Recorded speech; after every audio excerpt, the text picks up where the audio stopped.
It's Saturday at 6. It's time for your weekly music and entertainment fix. Backstage with Sinéad and Mhórdha. With all the best music, interviews and live sessions. Live from the Radio Nova studios in the Dublin Docklands. Hello, good evening and welcome to Backstage. On this evening's show, you're going to be hearing from Wilko Johnson, hugely influential guitarist and co-founder of Dr. Feelgood. He was playing at the Iveagh Gardens last night as special guest to Richard Hawley. Wilko is credited as being one of the founding influences of the English punk movement, so you'll be hearing how he achieved just that. I'll be chatting to the notorious Electric Six frontman Dick Valentine ahead of his forthcoming show at Academy 2, with Temple of the Dog announcing their surprise reunion. I'll be playing a great tune from their much-loved debut album, which this year celebrates its 25th anniversary. Knockin' Stockin' Festival kicked off as of yesterday, and one of the bands playing today are the Hot Sprockets, so I've got a great live one from them. Backstage on Radio Nova. Wilko Johnson is a singer, guitarist and songwriter. He was the co-founder of Dr. Feelgood and guitarist with Injury and the Blockheads. He now adds astrologer and actor to his impressive CV. You may have seen him in Game of Thrones. Heavily influenced by legendary guitarist Mick Green from 60s rockers Johnny Kidd and the Pirates, Wilko employs a fingerstyle chop chord strumming action, or the stab as he describes it. This allows for chords and lead to be played at the same time, giving a fluency and a distinctive sound very unlike the cleaner swat of a pick. With this economic sound, coupled with that black-suited, scowling look and the yards he covered across the stage, pausing only to twist the guitar lead out from under his feet, Wilko became one of the guitar heroes of that era. Joe Strummer of The Clash bought a Telecaster after seeing Wilko play. Alan McGee, who ran Creation Records and managed Oasis, has described Wilko as one of his all-time heroes, and adding that he was a national treasure. The guitarist was presented with the Icon Award at the Q Awards in 2014. So before you go backstage with Wilko Johnson, who played Iveagh Gardens last night, I'm going to first play you a track from Dr. Feelgood. This is Milk and Alcohol on Radio Nova.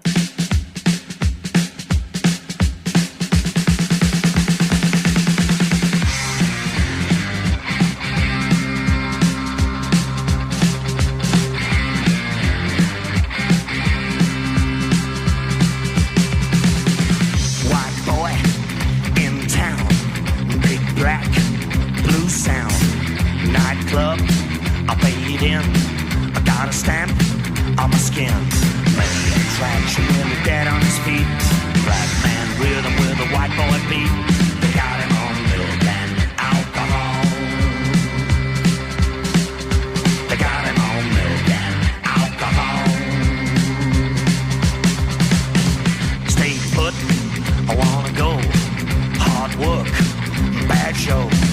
More liquor, don't help, he's gonna die, breaks my heart.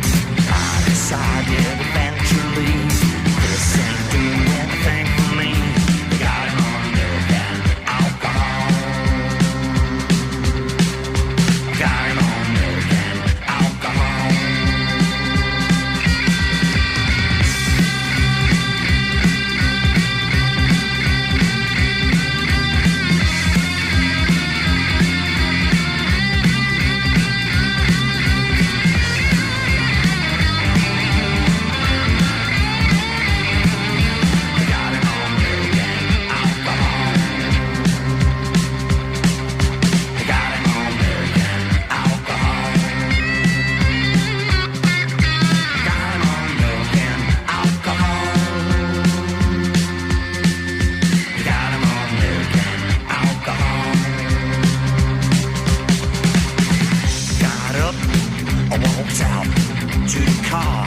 Started up, feel bad, sad night, never saw a red light. Signs were screaming all around. I pulled on over and I shut it down. The black cop gave me a shot with his gun. Set up against the wall, don't make a run. They got me on milk and alcohol. Got me on milk and alcohol.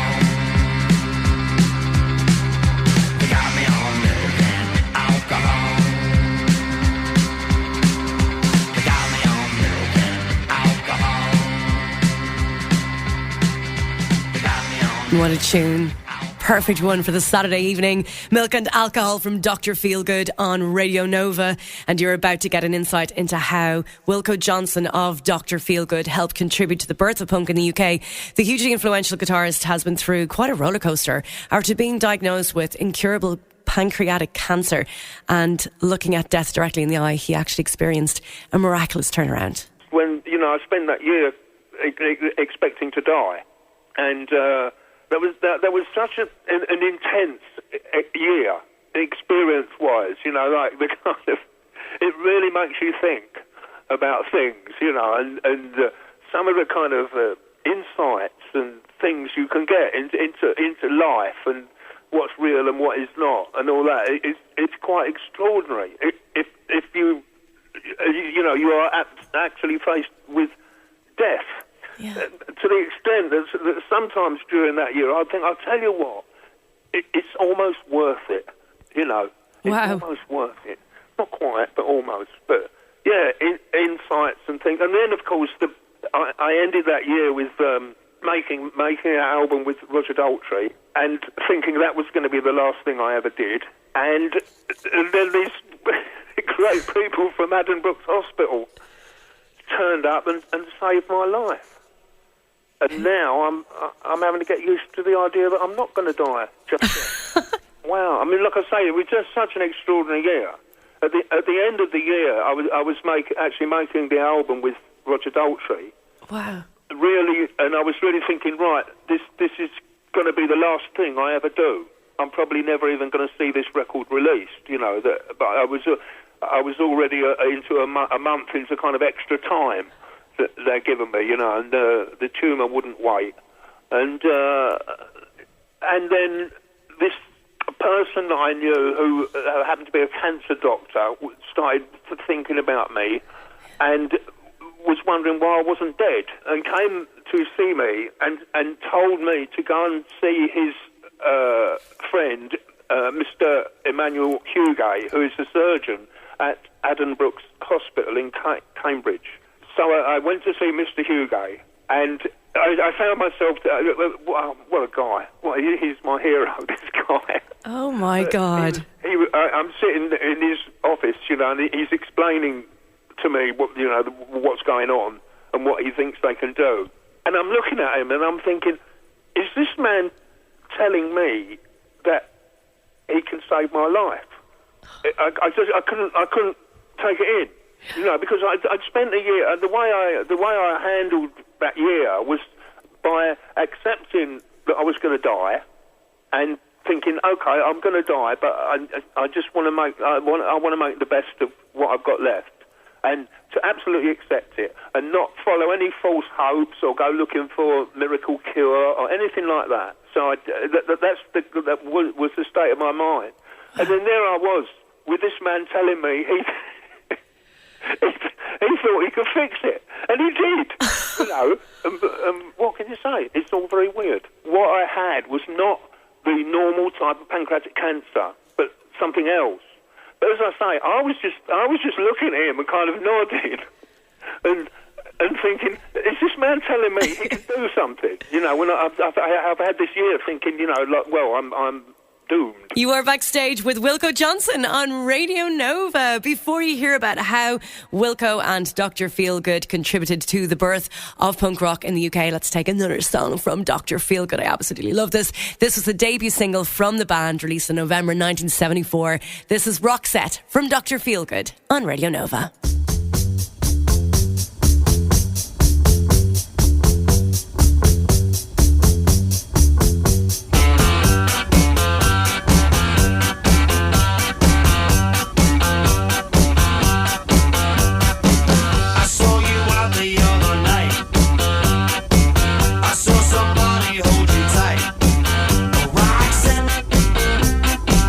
I wondered who it could be.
What a song from Dr. Feelgood. That is Roxette and Radio Nova. That's the debut single from the band that was written by Wilko Johnson.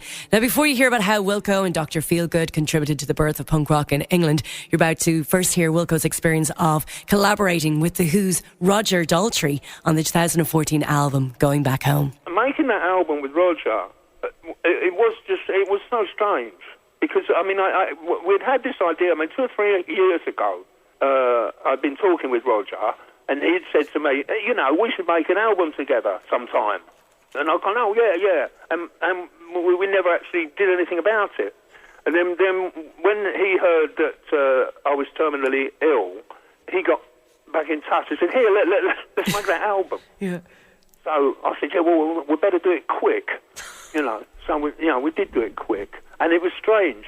When they diagnosed me, they told me I'd got 10 months to live.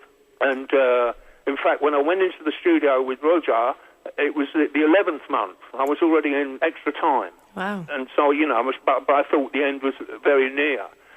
It was just kind of strange making that record because, sometimes I would step outside the studio and walk around in the dark and think, wow, this is really weird. I'm going to die.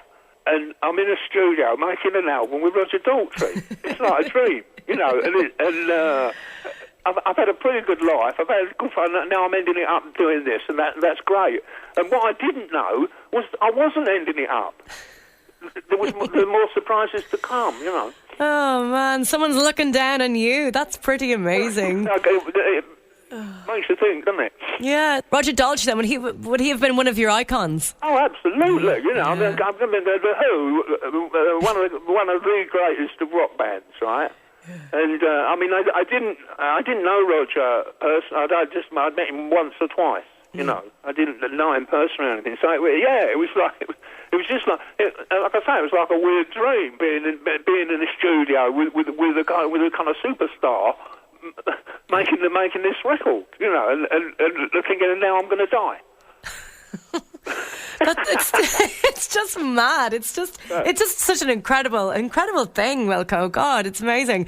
Now I'm going to have to rewind the tape and just take a look at punk and the start of your career. And I'm actually really lucky. I've just got to recently interview Wayne Kramer, of course, legendary guitarist at MC5, and whose style has been recognised as the prototype for punk rock. And Brian James, who's in The Damned, and he was telling me how he felt punk rock evolved in London, and initially, it was like a fashion thing instigated by Malcolm McLaren by way of using the Sex Pistols. But you yourself have been credited as being one of the founding influences of the English punk movement. So tell me, your experience, how did punk begin?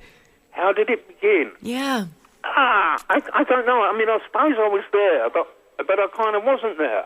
My memories of the beginning of it, I mean, we'd kind of had our year in 75, I suppose, kind of making it with Dr. Feelgood. And then I remember Dave Higgs from Eddie and the Hot Rods, who came from Canby Island, one day saying to me that he'd done a gig with this band called the Sex Pistols. And I remember going, wow, what a great name for a band. And the next thing I know, I was in New York looking at the Daily Mirror, and it was all on the front of the Daily Mirror about this shocking band called the Sex Pistols.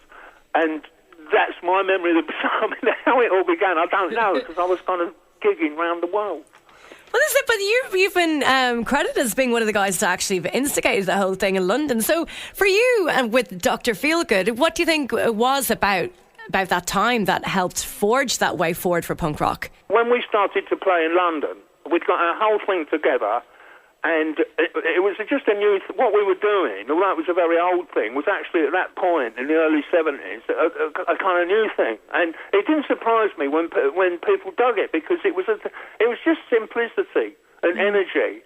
And then I think that's what happened again in the mid-70s with the punk bands. They were just coming across with that same thing, which I think they kind of inherited from Dr. Feelgood.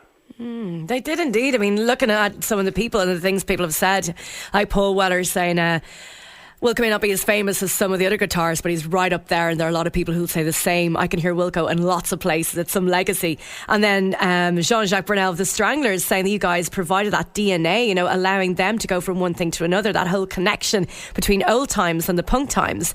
And you did draw a lot of your influences from old times, I guess, looking back at Johnny Kidd and the Pirates and that. So what was it about the ethos of old school rock and roll and R&B that lended yourself? In fact, you mentioned Johnny Kidd and the Pirates. And it's strange, working with Roger, now Dr. Feelgood were very influenced by Johnny Kidd and the Pirates. I remember when we had our first rehearsal, and I said to the band, I said, right, we've got to be just like Johnny Kidd and the Pirates.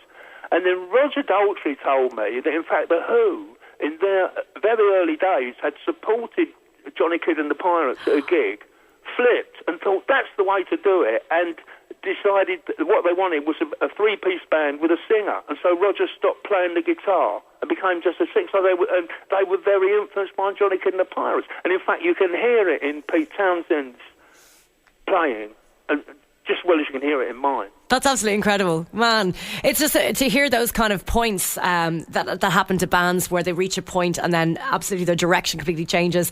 Brilliant chatting to you. Thank you so much, Wilko Johnson, for your time. And seriously, congratulations on an incredible recovery. And you've obviously got a lot of cats' lives there, don't you? Okay, thank you very much. Backstage on Radio Nova. Joining me a bit later on in the show will be Electric Six frontman Dick Valentine.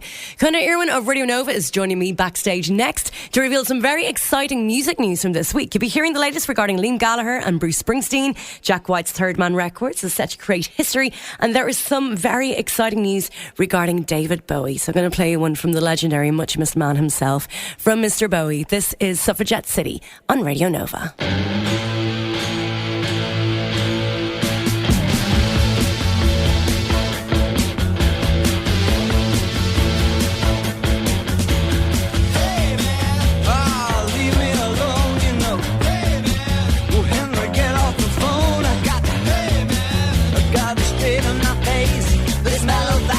Just put my spine out of place. Hey man, my school is insane. Hey man, my work's down the drain. Hey man, well, she's a total blam blam.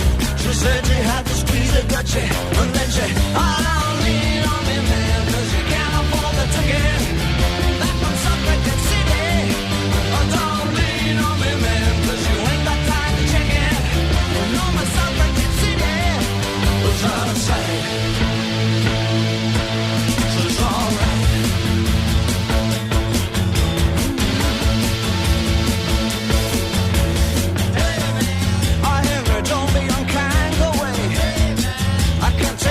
This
your weekly music and entertainment fix. Backstage with Sinéad ní Mhórdha. With all the best music, interviews, and live sessions. On Radio Nova.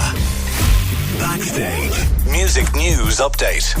And joining me now is Conor Irwin of Radio Nova. Hey Conor, you've got a lot to report on this week. Got one of the Gallagher brothers making some noise, vinyl in space, very exciting new music revelations, including one regarding Mr. David Bowie, who we just heard there before.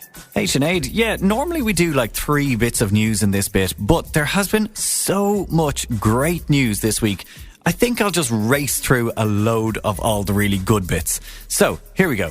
An unreleased David Bowie album, The Gouster, is on its way. It's appearing in the latest box set, which is Who Can I Be Now, 74 to 76, which follows on the award-winning 5 years, 69 to 73. Tony Visconti says it was recorded kind of in and around young Americans, and it's all about what he says is 40 minutes of glorious funk. Can't wait for it. That is going to be amazing. Wow, that is amazing news. Go Tony Visconti. Oh, now Conor, to the latest from Liam Gallagher. More new music on the way from Liam Gallagher. He has teased his return to the music scene, saying on Twitter, "Be afraid, you so-called troubadours and you plastic rock and rollers. Give your paper crown one last cuddle, because I'm on my way." So we can expect some new stuff from Liam Gallagher. Bruce Springsteen set to release a very different solo album, we're told. That's according to his manager, John Landau. It's not going to be with the E Street Band, but he says that doesn't mean that it's going to be a kind of a stripped back kind of acoustic affair like The Ghost of Tom Joad or Devils and Dust or Nebraska. It is going to be what he says is a very expansive, rich record. One of Bruce's best creative efforts. Again, we don't really know when that's coming out, but it'll be out soon enough. And then Third Man Records, promising to make vinyl history on July 30th. Apparently they're going to play some vinyl in space. And we're getting the Beatles, a new updated version of their only fully official live gig album. So, the Hollywood Bowl, live at the Hollywood Bowl. 1977 it was originally released. We're going to get a new one. It's coming out on September 9th and a vinyl version on November 18th. Nice. I'm looking forward to seeing how Jack White plans to have his vinyl played in space. What a week for music news. What an unbelievable week of news. Have a great weekend. You too, Conor.